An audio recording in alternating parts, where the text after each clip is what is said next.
विरोधाच्या मुद्द्यावर बोलतो, नंतर विकासाच्या मुद्द्यावर बोलतो.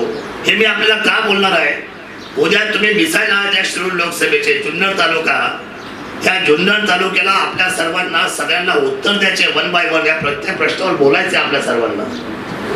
आणि मग सर्वात पहिल्यांदा विरोधकांचा असलेला आपल्यावर प्रश्न, दुसरी आपली विकास कामं, आणि तिसरी जी गोष्ट आहे, ती तिसरी गोष्ट जी आहे ती जो आहे ती जडतरच्या गोष्टी आहेत,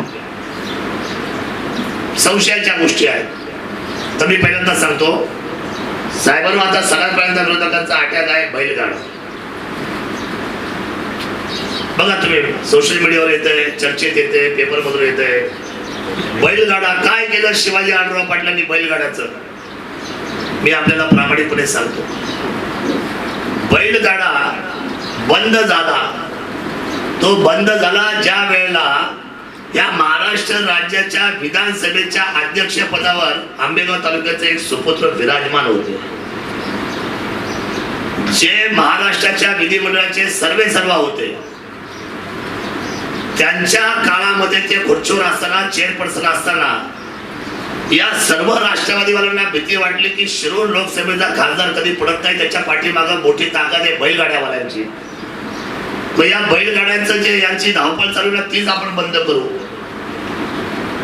आणि बैलगाड्यावाल्यांना वंचित ठेवू खेळापासून. म्हणजे घाटही भरायला नको, शिवाजी आढळराव पाटलांना घाट बांधून द्यायलाही नको.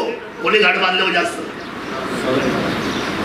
सगळे घाट कोणी जर बांधले असतील तर त्या बहादर व्यक्तिमत्वाचं नाव आहे आदरणीय शिवाजीदादा आढळराव पाटील. हे मला आपल्या सर्वांना सांगितलं पाहिजे. हे तुम्ही क्लिक करून घ्या, तुमच्या वैचारिक क्षमतेमध्ये ही गोष्ट क्लिक करून घ्या. आणि म्हणून शिवाजी आढळराव पाटलांचा हा खेळ, ही लोकसभा, त्याच्या डोक्यात दुसरा खेळ नाही, शेतकरी नाही. तर लोकसभेला अडचण करण्यासाठी ही मातबर लोक आहे, सत्तेपासून दूर गेले, खासदारकी पडली. या खासदारकीवर शिक्का होता काँग्रेस राष्ट्रवादीचा.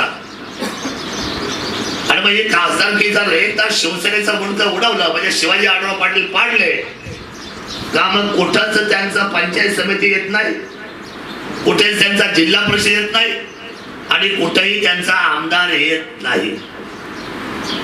हा मायक्रो सिस्टीमचा विचार एनसीपी आणि काँग्रेसने केलेला लक्षात ठेवा. आणि मग तुम्ही म्हणत असाल की कोणी केले बैलगाडे बंद? बैलगाडे बंद झाले चेअरपर्सन अध्यक्ष असताना विधानमंडळाचे सन्माननीय दिलीपराव वळसे पाटील. तुम्ही तारीख नोट डाऊन करून घ्या, तुम्हाला मी पाठवतो. सगळ्या तारखा आहेत माझ्याकडे. कुठल्या वेळेला कायदा आला, त्या कायद्याची अंमलबजावणी कुठल्या सरकारमध्ये झाली, कुणाचं सरकार होतं, आघाडी सरकार होतं. आपण हे समजून घेतल्याशिवाय आपण त्याच्यावर बोलू शकत नाही. म्हणजे तुम्ही सर्वजण समजून घ्या.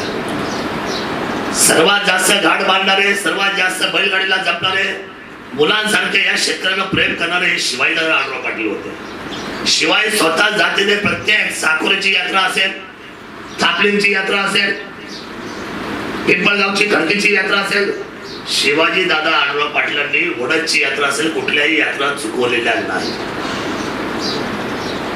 मला दाखवा असं कुठल्या व्यक्तिमत्वाने खासदार असून एवढ्या सगळ्यांच्या बैलगाडीच्या यात्रा ज्यांनी त्या ठिकाणी केल्या, तर एकटे म्हणजे नुसत्या ताकद नाही दिली, तर स्वतःची उपस्थिती दिली. त्यामुळे हे सुद्धा प्रश्न त्यांचा उत्तराचा आपण निकाली काढला पाहिजे प्रेमाने, अतिशय पॉइंट टू पॉइंट.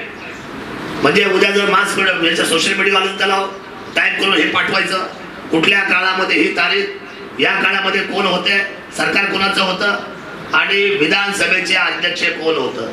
हे तर ते टाकले का त्यांचं पण डोकं जरा चालवायला सुरुवात होईल की अरे हो, ते आपल्या अंगावर आले दिसते, बैलगाडा आपल्या अंगावर आलाय. बैलगाडा कोणाच्या अंगावर सोडायचा आहे? ज्यांनी केलंय त्यांच्या अंगावर सोडा. दादांनी खूप प्रयत्न करून त्याच्यानंतर ती केस जिंकली, गाडे चालू झाले, पुन्हा प्राणीमित्र संघटना विरोधात गेली, आणि पुन्हा ती केस जेवणदारांना सुप्रीम कोर्टामध्ये गेली. आता सुप्रीम कोर्ट म्हणजे हायर ऑथॉरिटी, होईल काही ना काही, चांगले प्रयत्न सर्वांचे. पण त्यानंतर काय झालंय, त्याच्यानंतर सुद्धा बैलगाड्याच्या बाबतीमध्ये मी सुद्धा इथे खाली ज्यावेळी नारायणगावला आलो, आणि बैलगाड्याच्या बाबतीमध्ये विद्यमान आमदार म्हणून मी सांगितलं की मी माझा राजीनामा शिवजयंतीच्या दिवशी आदरणीय मुख्यमंत्र्यांच्या हातामध्ये देतो. मी दिला. महेश दादाने बैलगाडा सजवली, स्वतः शेतकरी झाले, फेटा बांधला, धोतर घातला, हातामध्ये कासरा घेतला आणि बैलगाडा घेऊन कुठे गेले? विधान भवनावर गेले. त्याचा परिणाम काय झाला तर विद्यमान असलेला सेना, भाजप आणि मुख्यमंत्र्यांना या कायद्याची अमेंडमेंट घेऊन यावी लागली. त्या खात्याचे मंत्री होते महादेव जानकर आणि महादेव जानकरांनी हे विधेयक मांडलं.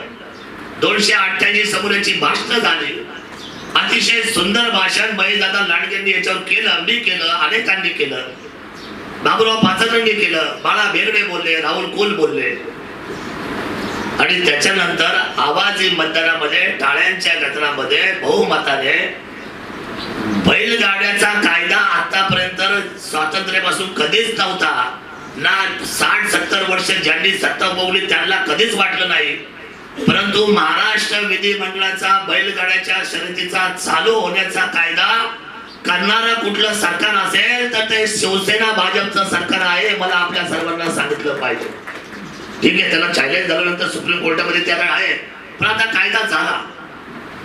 हे आपल्याला का आपण मनामध्ये घ्या. या सगळ्या गोष्टी उद्या तुम्हाला बोलायच्या आणि हे मी बोलतोय, सत्य वचन बोलतोय, असत्य मी कधीही विधान करत नाही, आपल्याशी कधी खोटं बोलत नाही. त्यामुळे बैलगाड्याच्या बाबतीमध्ये त्यांना आता उत्तर द्यायला सुरुवात करू.